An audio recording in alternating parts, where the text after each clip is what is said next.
Assalamu alaikum. Today we are going to start our second lecture of our classical mechanics series, errors and uncertainties. Let's first take a bird's eye view on the lecture. First thing that we will study, errors versus uncertainty.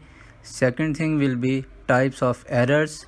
Third will be methods to reduce errors, and fourth will be types of uncertainties. Error versus uncertainty. Error और uncertainty क्या चीज़ है, इनको अमूमन confuse किया जाता है, एक ही चीज़ समझी जाती है, लेकिन ऐसा बिल्कुल भी नहीं है। एरर और uncertainty two completely different entities हैं। सबसे पहले what is an error? An error is the difference between measured and actual value. जो रीडिंग हम मेजर करेंगे और जो वैल्यू एक्चुअल थी, इन दोनों में क्या डिफरेंस है, इस चीज़ को हम बोलते हैं एरर। अगर कोई ऑब्जेक्ट है जिसका मैस 5 kg है और हमने जो मेजर किया दैट इज़ 4.9, तो ये 0.1 को हम बोलेंगे एरर। एरर हमारी एक्चुअल वैल्यू से ज़्यादा भी हो सकता है और कम भी हो सकता है। तो इसके लिए हम क्या करते हैं, फिर सिंपली उस फैक्टर को या उस जो डिफरेंस है हमारा, उसको ऐड या सब्ट्रैक्ट कर लेते हैं। और उसके बाद uncertainty. The uncertainty is basically the mean of absolute errors. हमारा अगर रीडिंग हम एक से जो है वो ज़्यादा दफ़ा ले रहे हैं, तो वो तमाम उसमें हर दफ़ा एरर आएगा और तमाम एब्सोल्यूट एरर्स का कंबाइंड इफेक्ट जो हमारी रीडिंग के ऊपर होगा, उसको हम बोलेंगे अनसर्टेनिटी। और इसको एस्टिमेट करने के डिफरेंट मेथड्स हैं और ये डिपेंड करता है कि हमारी कौन सी सिचुएशन है।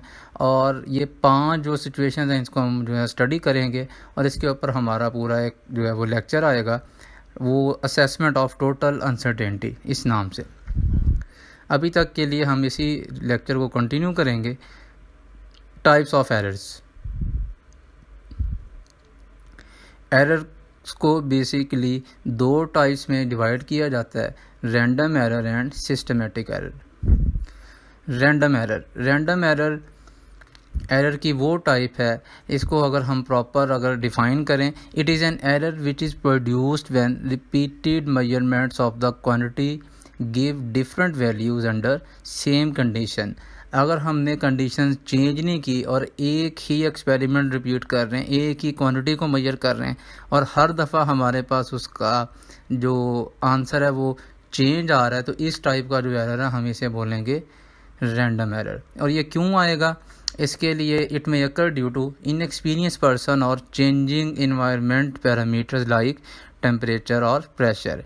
ये पॉसिबल है कि हमारा वो इनएक्सपीरियंस पर्सन है, वो उससे कोई मिस्टेक हो रही है, या पॉसिबल है हमारी इन्वायरमेंट कंडीशन चेंज हो रही हैं। फॉर एग्जांपल, अगर सिंपल पेंडुलम का टाइम पीरियड मेजर करना हो, तो पॉसिबल है कि कोई पर्सन इनएक्सपीरियंस है, वो स्टॉप वॉच को सही टाइम पे क्लिक नहीं कर रहा, या पॉसिबल है हमारा टेम्परेचर चेंज होने से उसकी जो लेंथ है उस पर इफेक्ट आ रहा है, इस वजह से हमारा टाइम पीरियड चेंज हो रहा है। तो ये कुछ इसमें कोई रीज़न हो सकती हैं। इसको अब ठीक किस तरह किया जाएगा, तो इसके लिए हमारे पास एक मेथड है। It can be reduce by repeating experiment and taking mean value. इसके लिए हमारे पास, क्योंकि इसकी कोई कॉज नहीं है बाकायदा हो सकती है हमारे पास, तो हमारे फिर पास इसका एक ही सोल्यूशन होगा कि हम एक्सपेरिमेंट को रिपीट करेंगे और रिपीट करने के बाद जो हमारे पास इसकी रीडिंग्स आएंगी, उन सब की मीन वैल्यू कैलकुलेट करेंगे। Systematic error.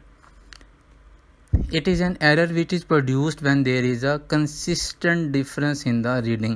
ये वो एरर है जो प्रोड्यूस होगा जब हम एक एक्सपेरिमेंट रिपीट कर रहे हैं, रीडिंग बार बार ले रहे हैं और हर दफ़ा एक कांस्टेंट डिफरेंस आ रहा है, उसमें वो वैल्यू चेंज नहीं हो रही। इसको हम बोलेंगे ये सिस्टमेटिक एरर है। और ये क्यों आएगा? It may occur due to zero error, poor calibration और incorrect markings of the measuring instrument. Systematic error नाम ही इसका हमें बता रहा है कि ये हमारे सिस्टम से रिलेटेड है, हमारा जो इंस्ट्रूमेंट है उससे जो है ये रिलेटेड है। पॉसिबल है कि उसमें ज़ीरो एरर हो, पॉसिबल है कि उसकी कैलिब्रेशन ठीक नहीं की गई, या ये भी पॉसिबल है कि उसकी मार्किंग्स ही ठीक नहीं है।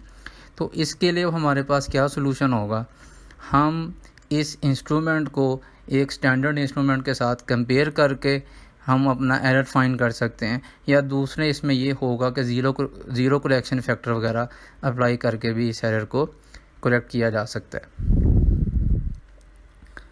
Types of uncertainties.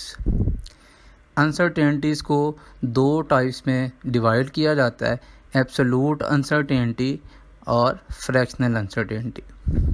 सबसे पहले हम देखेंगे absolute uncertainty. It refers to the least count of the measuring instrument. ये मेजरिंग इंस्ट्रूमेंट के लीस्ट काउंट से रिलेटेड है और लीस्ट काउंट को ही हम एब्सोल्यूट अनसर्टेनिटी बोलते हैं। The reading taken by vernier calipers will have less absolute uncertainty as compared to measured by screw gauge। ऐसा क्यों है? क्योंकि स्क्रू गेज का जो लीस्ट काउंट है वो 0.001 सेंटीमीटर है और वर्नियर कैलिपर्स का लीस्ट काउंट 0.01 सेंटीमीटर है। तो एब्सोल्यूट अनसर्टेनिटी वर्नियर कैलिपर्स में कम है और स्क्रू गेज में एब्सोल्यूट अनसर्टेनिटी जो है वो ज़्यादा है। Fractional uncertainty, it refers to the percentage error in a measurement. कोई भी मेजरमेंट हम जो ले रहे हैं इसमें जो परसेंटेज एरर है इसी को हम फ्रैक्शनल अनसर्टेनिटी बोलते हैं। और इसको कैलकुलेट करने का हमारे पास क्या मेथड होगा, हम लीस्ट काउंट को, जो भी इंस्ट्रूमेंट है जिससे हम रीडिंग ले रहे हैं उसके लीस्ट काउंट को जो वैल्यू हमने मेजर की है उसके साथ डिवाइड करेंगे तो हमारे पास फ्रैक्शनल अनसर्टेनिटी आ जाएगी।